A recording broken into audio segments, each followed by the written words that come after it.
Paul, you with us? Okay. Again, if you didn't meet me earlier, my name is Doug Zeghive. I'm the CEO here at the Skating Club of Boston, and I am here with some of our esteemed members and alumni. Nancy Kerrigan. I don't think Nancy needs any introduction, nor does Dr. Tinley Albright, one of our longest-serving members, I should say. Definitely not oldest member. And first Olympic champion for the United States in figure skating, coming up and celebrating her 70th anniversary of her win in Cortina. Her daughter, excuse my Boston accent, her daughter, Ian Schran, who worked with our coaches, with Vadim and Jenya and Spencer, and runs a great company called Joy Skate, which does a lot to diversify our sport. And Paul George, a longtime club member, national champion in the sport, and president emeritus of the U.S. Figure Skating Foundation. Any questions we can answer for you?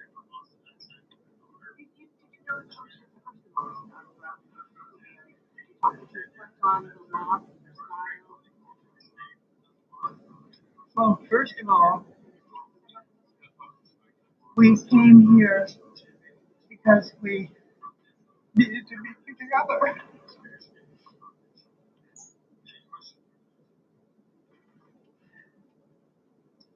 We're family, and it's a community, and the skaters, the people who are on that plane, they are our family too.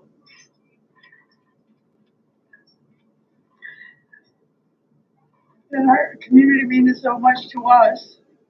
We're also here to encourage the skaters who have been aiming to reach the World Championships. It's important for them to know we're all together. I certainly don't have any answers. I really can't believe that it happened because our pictures are right here. The coaches always stood at that entrance. The skaters just flew all over the ice, doing remarkable things, inspiring all of us. And it's to us, it's just terrible and it's sad. And we just feel we need to be together. And that's why you see so many hugs today. Kelly and Paul, this is the second time in this club. 1961. There's people, kind of what happens. Yes, there were really 22 of my friends on that plane in 1961 on their way to the World Championships. And I'm sure I would have gone there to cheer them on, but I was in my last year of medical school and couldn't go. And I remember years later, people looking at me very strangely when they were talking about it, and they thought, weren't you on that plane? And I wish the ones that were on that plane weren't. And I don't know how to handle this, and the last thing I would want to do would be a press conference, but we all felt we need to be here, and I'm glad to see you all here because that means you care and will help us all try to deal with this. And we're thinking and loving the family members who are going through such a terrible time right now. So thank you. Paul, did you have anything you want to add since you knew the 61 team as well? Sure. Please. Like today, 1961 was a tragic moment. It was the day the music stopped. Very much like this. I think it made us more resolute, though, as we moved forward as skaters, young skaters. I was 19 at the time. It took time, but we came back, I think, stronger, better. This is a club of excellence. It has been for over 100 years. We have produced countless talented skaters. You have some right here in Nancy, in Tadley, and Elon. I think we will continue to do it. We, of course, today think of the families, think of the athletes, and that's such as it should be.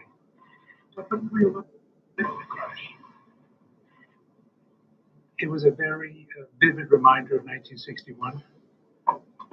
My wife tapped me on the shoulder at 6:30 and told me, much as my father had done 64 years ago, at about the same time of day. Very vivid memories come back. As Tinley said, we lost a whole group of friends. We all grew up together. We skated together, trained together, even went to parties occasionally together.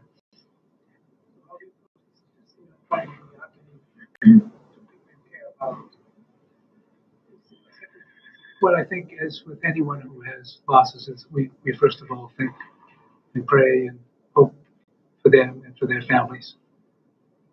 And then there'll come a time when the music will again be on, and we will push forward, be more resolute, be more determined.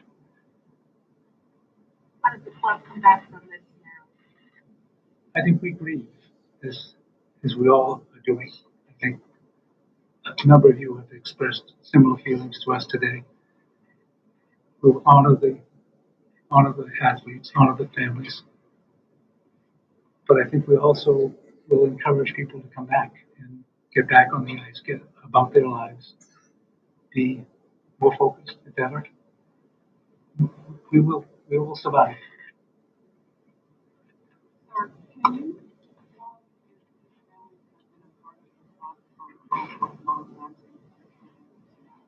I'll turn that to Yes, easily several years. Max moved here in 2017 with his parents when they joined the club as coaches. So he's been here for 8 years. Coaching, we're here for 8 years. We moved them away from a program in Connecticut to be part of our high performance Team USA building program. It was a great decision. Instrumental in so much of what they've done. Vadim and Jenya were developmental coaches, which means they took kids as they came into the sport, and they were their focus. Very much the St. Petersburg method out of Russia was to build kids from an early age with the proper discipline and techniques that would carry them through the sport forever. And they were very good at that. The Han family, we watched Gina just grow up here, from just a tiny little tyke into this amazingly mature 13-year-old, who you wouldn't even think was 13.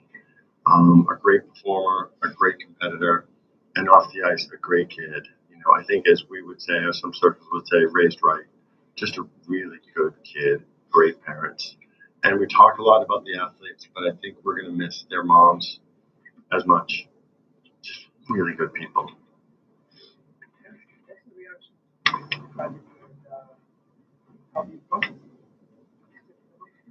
Yeah, much like everyone here has been saying, is not sure how to process it. Oh, shoot, I'm sorry. Which is why I'm here. Many of you may know my husband's my agent, and he keeps getting calls to do interviews, and I thought that was weird. I didn't feel like it was right to be home and have doing interviews for this. So I called Elin. I'm like, what are you doing? I think we just all need to go together. And she said, let me call my mom. And so we're like, okay, we'll meet you in an hour. And we just wanted to be here and be part of our community. I've never seen anyone love skating as much as these two. And that's why I think it hurts so much. And I mean, everything. Tinley's always here supporting the kids, and anytime I've been able to be here and watch them grow, the kids here really work hard. Their parents work hard to be here, but I feel hope for the athletes, the skaters, their families, but anyone that was on that plane, not just the skaters, because it's just such a tragic event. And we've been through tragedies before as Americans, as people, and we are strong to respond to it. And so my response is to be with people I care about and I love and I needed support. So that's why I'm here. And I don't know, little bit at a time. I think it's a shock. I wasn't woken up in the morning and saw it. I was watching like all night. So I probably look tired, but, and then when you find out, you know, some of the people on the plane, it's even bigger blow. We just wish them well, and like the families, the courage and the strength to make the next steps. I don't know how. You look at people go through tragedies and you wonder, how do they do it? I don't know, but we're so strong. Somehow we have a reservoir to dig from, and each one of them are strong enough to get through this somehow. It will take time, but look beside you. There's somebody that cares, and I don't know, tell people around you that you love them because you just never know. Don't forget to say it. Could you reflect on Nadeem and Jenya, what kind of coaches they were, and did you work with them? I never worked with them. I mean, we were at the Olympics together, but '94 I was kind of busy myself and sort of separated from a lot of what was going on. But I mean, I've seen them a lot of times here and there over the years. But everything you've heard of them, like maybe being a little tough, but with a smile on their face, and like anytime I walked in, oh hi, it's so good to see you. It's like always welcoming and happy to see one another, and like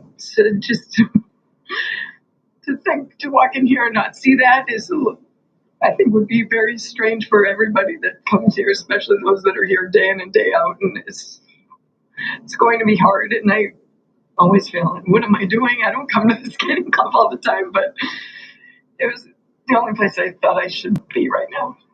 I did not expect this. It's deadly. I'm not sure, but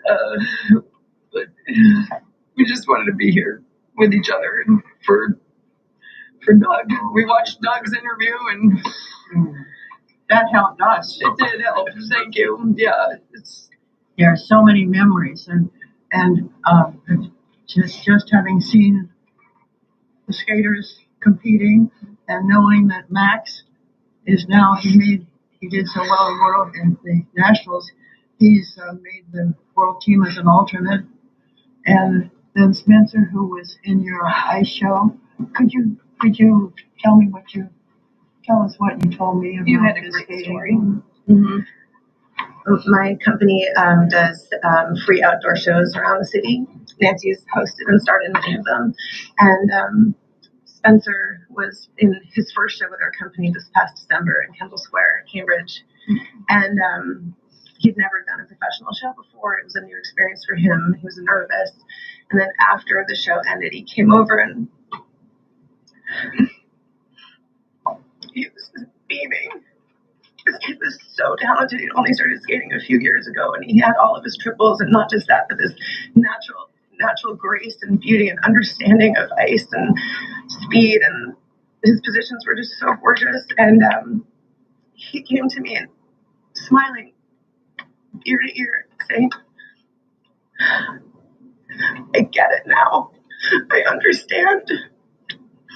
And he started to discover this connection with the audience and that joy that he was giving to other people through his gift. And he said, please let me skate again with you next year. I had already reached out to people like Doug, who is the artistic director of Ice Dance International, and said, you've got to keep your eye on this kid. You're going to want him for your company. He was just brilliant and so kind.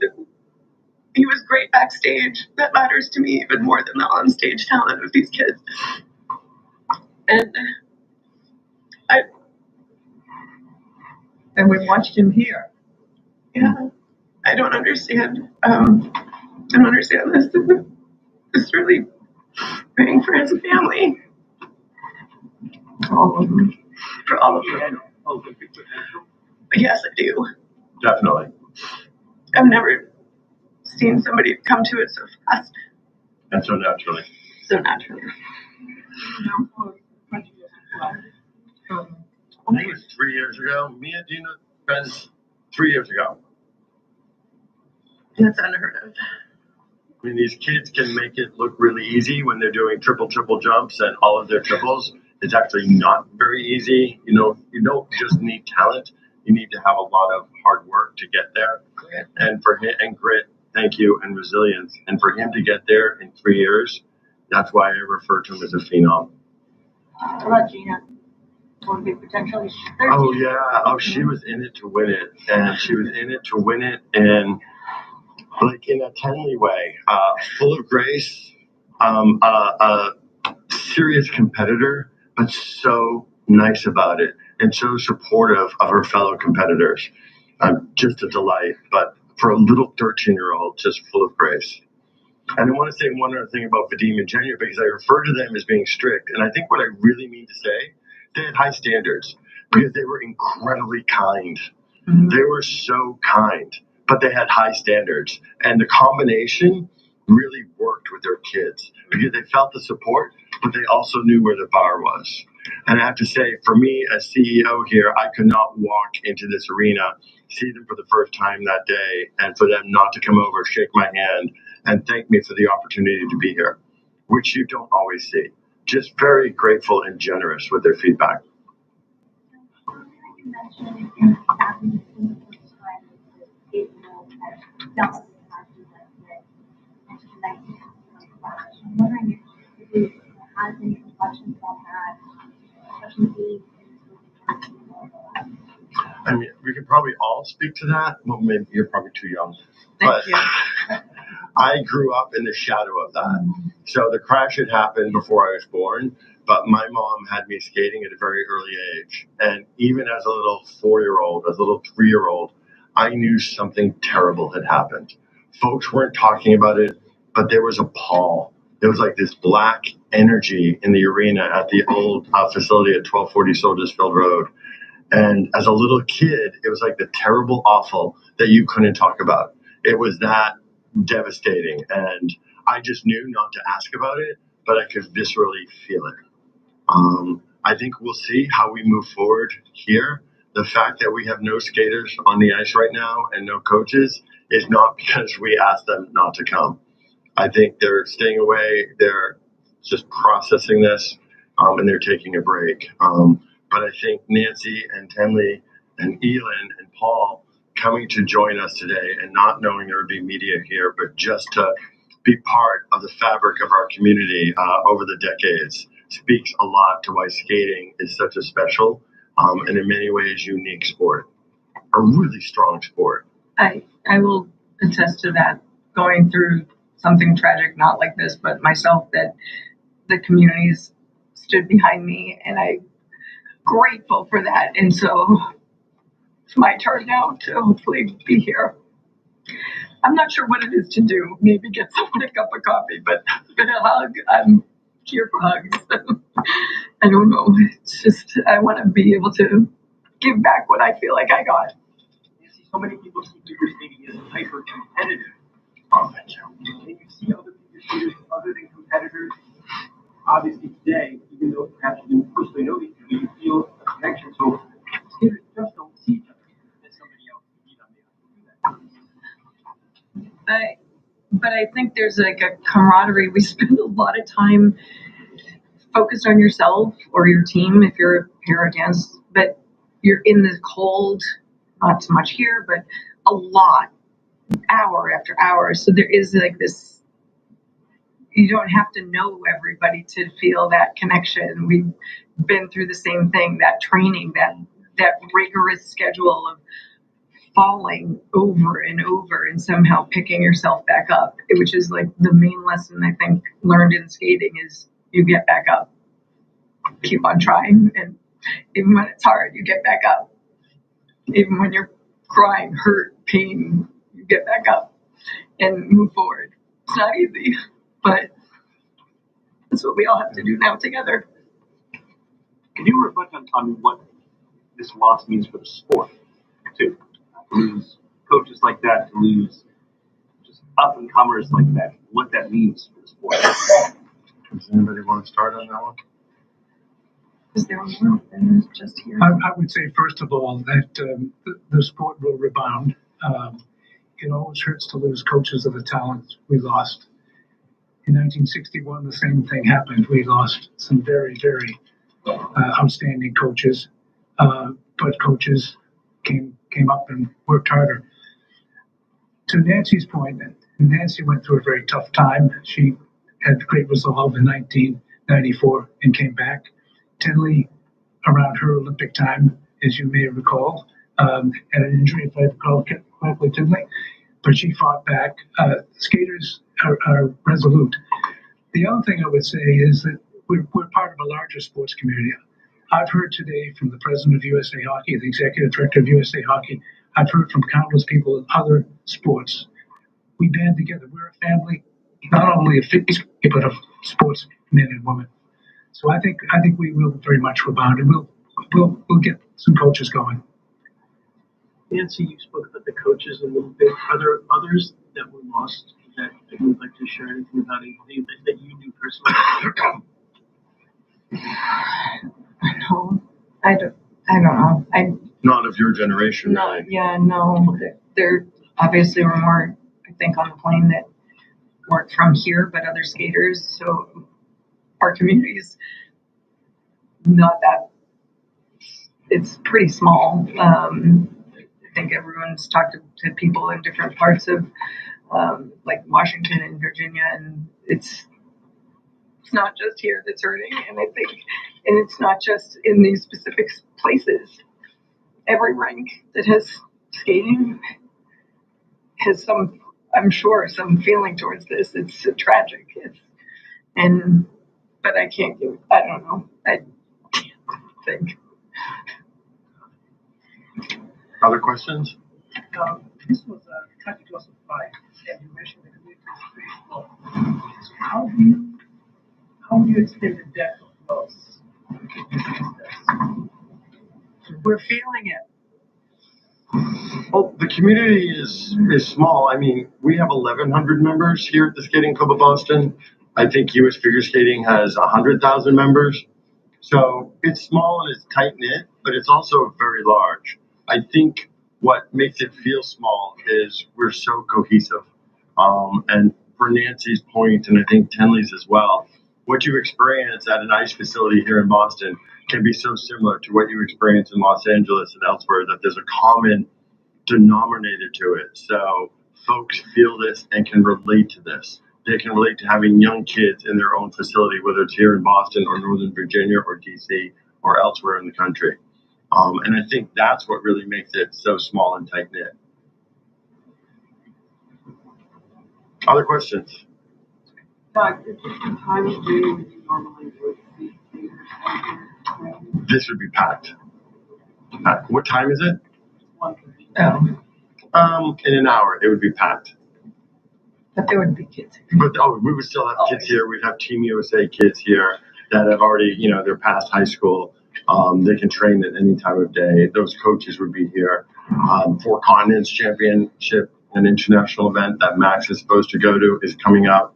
The World Championships are coming up. The Junior World Championships are coming up. We have two skaters going to the Junior World Championships. We have the current and just very recently minted U.S. pair champions who train here and are members here, who are going to the World Championships at TD Garden at the end of March. So there would normally be a lot of training here. Folks are taking a break. Misha and Elisa are with Max. They're training mates. They're friends. And all friends with the Hans and the Lanes too. So yes, this would normally be crowded. People back out on the ice. I don't know. I think when they're comfortable coming back on the ice. So what is your message to your community of 1,100 members? You said, what is it that you told the families and the members? I was just working on a communication with them right before coming out here. That it's tragic, that we all feel it. We can't explain it. We're in this together. We always support each other. Together, it's part of the fabric of who we are, both at the Skating Club of Boston and in our skating community. Offer them opportunities to come in and grieve together, both tomorrow, like actually this evening and tomorrow. And so we'll put that out there and see how our members respond. I can tell they're feeling things. I think I mentioned earlier, I just can't get to all the texts and emails that I've been getting.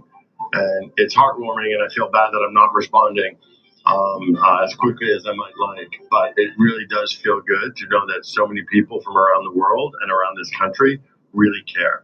And they care but they care about the and they care about the athletes, and that's really why we're a tight knit community. Could I just? I think what we'll find is that the skaters will come to the ice and skate as part of the healing, because when you skate, it's an expression, and I think that it will help them to be together on the ice. Agreed. Yeah, and that's what I was just thinking. Similar, that we all grieve differently, and I just urge them all to be patient with each other, because someone might want to get out there and just practice like it was last week, and someone else might feel like that's not appropriate. But we all grieve differently and at different times and in different ways, and we just have to be accepting, like, that's how they're dealing with it. They just have to go, and somebody else might not be able to step back on the ice for a little while, and that's okay too. Like, just be patient with one another and be there to support one another, whichever way they choose to deal. And I think for me, as the leader of this organization, it's my job to make sure our ice is occupied and is at capacity. But I have to tell you that this ice being empty. You probably remember her face and her voice. We were just listening to Nancy Kerrigan, our former